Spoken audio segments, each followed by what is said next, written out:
Bom dia! Então hoje eu quero começar com algo diferente aqui. Eu não vou trazer o estudo do Mateus do dia, mas eu gostaria de falar sobre uma coisa que faz parte da vida cristã, faz parte da nossa vida, e eu sinto que muitas pessoas ainda têm dificuldade. Então por isso eu senti necessidade de estar falando aqui hoje com vocês sobre a oração. Né?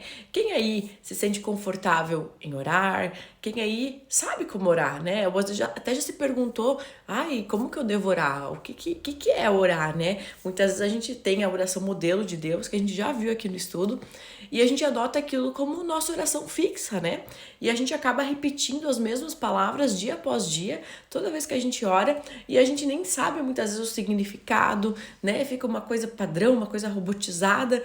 Então, como que a gente está alinhando o nosso coração com Deus, né? Como que a gente está tendo um relacionamento com Deus? Então é isso que eu quero falar um pouquinho, tá? Pra gente conversar um pouquinho sobre oração. Então a oração, ela não é o mover de Deus para os nossos planos, mas é sim nos alinhar aos planos de quem? De Deus.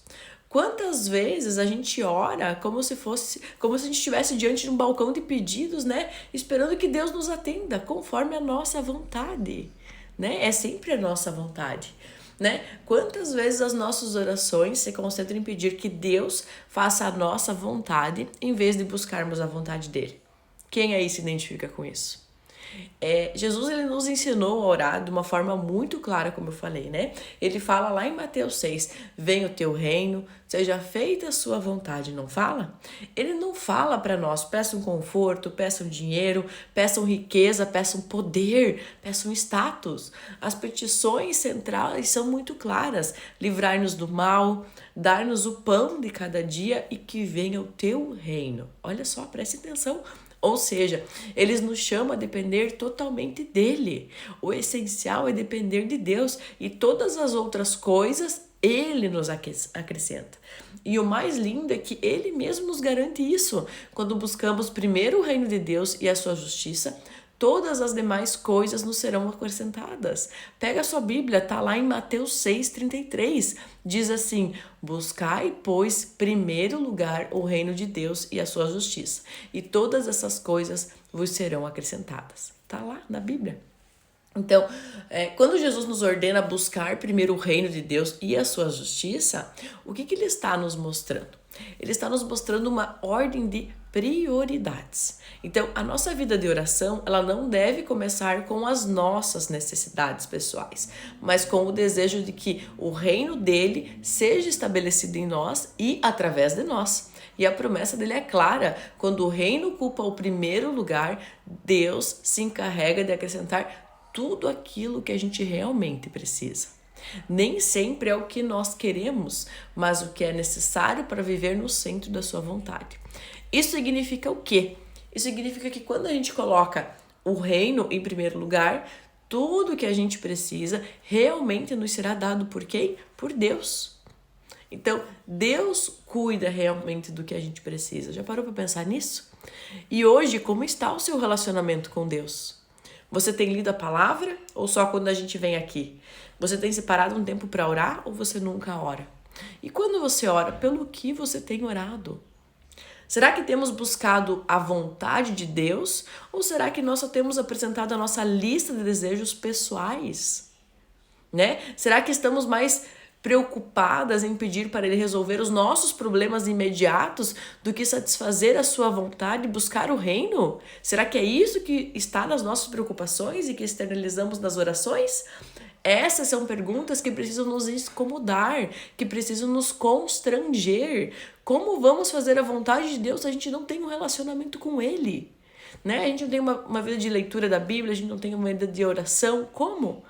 Pedro diz lá na sua primeira carta, em 1 Pedro, que nosso chamado é viver como Cristo, fazendo a vontade de Deus. Abre lá na sua Bíblia, 1 Pedro 4:2. Para que no tempo que lhe resta não viva mais para satisfazer os maus desejos humanos, mas sim para fazer a vontade de Deus. Como vamos buscar a vontade de Deus? Como que eu sei que vontade de Deus é essa, né? E aqui é um grande questionamento e uma grande pergunta, porque às vezes as pessoas não sabem, mas o que Deus tem para mim, né? Então, a vontade de Deus, ela é revelada de 3 formas principais. E olha só, vamos ver se vocês estão alinhadas com isso. na sua palavra. Então, a Bíblia, ela é muito clara sobre o que agrada e o que não agrada a Deus. Se o que eu peço, mesmo em oração, vai contra a Escritura, não é da vontade de Deus. Na oração, quando nos colocamos diante do Pai com o coração sincero, o Espírito Santo alinha o nosso coração ao coração de Deus e nos ensina a pedir como convém. Vão lá em Romanos 8, do 26 ao 27. E nas circunstâncias e frutos, quando estamos em obediência, Deus abre e fecha portas de acordo com o seu propósito, confirmando o caminho que a gente deve seguir. Porém, a gente não tem como fazer a vontade dele sem um relacionamento, sem saber da palavra, porque de que forma queremos saber o que está lá dentro se a gente não está lendo, sem orar, né? E mais uma vez eu quero concluir aqui com as mesmas perguntas que eu disse antes aqui deste vídeo. Como está o seu relacionamento com Deus hoje? Você tem lido a palavra? Você tem separado o tempo para orar? E quando você ora, pelo que você tem orado? Será que temos buscado a Deus? Ou será que a gente só tem apresentado a nossa lista de desejos pessoais? Né? O que você tem feito? Será que você anda mais preocupada aí com os teus problemas imediatos, né? Que você precisa resolver agora e você esquece de estar focando lá na frente, lá no objetivo, né? Da vida eterna, lá no que Deus pede pra gente se manter firme. Né? Essas são as perguntas que precisam nos incomodar. Essas perguntas precisam nos constranger a ponto de haver uma real mudança. Nós precisamos orar para que o propósito de Deus se cumpra na minha vida, na tua vida, na família, na igreja, nos nossos filhos, no nosso trabalho. E a grande certeza, sabe qual é? A grande certeza é que esta é a confiança que temos a nos aproximarmos do Deus. Se pedirmos alguma coisa de acordo com a sua vontade, Ele nos ouve. Está lá no 1 João, capítulo 5, versículo 14. Ou seja, Ele nos ouve. Né? Por isso orar é muito mais do que pedir, é enxergar com os olhos de Deus e desejar o que o coração dele já deseja para nós. Né? Vamos finalizar isso aqui hoje pedindo juntas para o Senhor ensinar-nos a orar segundo a sua vontade, Deus. Abra os nossos olhos, fortalece a nossa fé e faça-nos viver para os teus propósitos. Amém? Hoje se coloque de joelhos, abra seu coração, feche seus olhos e ore a Deus com sinceridade. Ore a Deus com sinceridade, pedindo por você, pela sua família, pelos seus filhos, pela sua casa, pelas pessoas que você ama, pelas pessoas que você não ama tanto também, porque elas também precisam de oração. Então, ore com o coração aberto, com o coração sincero. Deus anseia por um relacionamento contigo hoje. Amém? Um lindo dia e nos vemos na próxima aula.